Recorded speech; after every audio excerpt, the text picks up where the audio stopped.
राजस्थान का कुलधरा गांव एक समृद्ध, खूबसूरत और सुनियोजित गांव।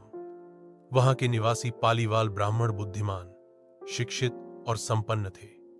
कहते हैं उनके पास खेती की ऐसी तकनीक थी जो मरुस्थल में भी हरियाली ला सकती थी। पर फिर एक रात सब कुछ बदल गया। दीवान सलीम सिंह, जो जोधपुर रियासत का मंत्री था, लालची और निर्दयी था।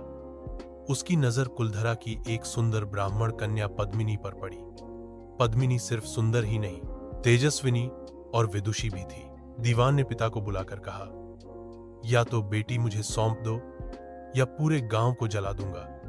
तुम्हारे पास सिर्फ एक रात है। पालीवाल मुखिया ने गांव की सभा बुलाई। 84 गांवों के प्रतिनिधि एक साथ इकट्ठा हुए।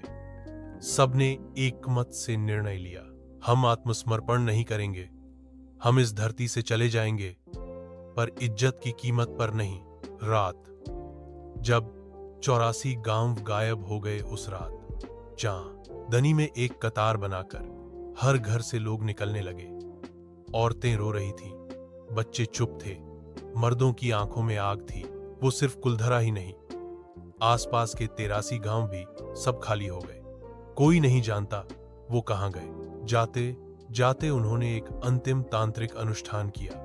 मंदिर में देवी के समक्ष कसम खाई गई, जिसने इस गांव की पवित्रता भंग करने की कोशिश की, उसका विनाश होगा, और जो इस भूमि पर बसने की कोशिश करेगा वो शापित होगा। सुबह जब सलीम सिंह कुलधरा पहुंचा, गांव वीरान था। दरवाजे खुले, चूल्हे जलते हुए, पर कोई नहीं था। उसने पद्मिनी को ढूंढा, लेकिन वो भी चली गई थी।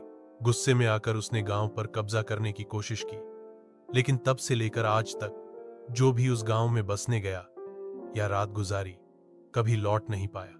अब भी कहा जाता है, रात को वहां किसी कन्या की रोने की आवाज आती है। कभी कभी कोई दिखता है, हाथ में दीपक लिए, जैसे किसी को रास्ता दिखा रहा हो।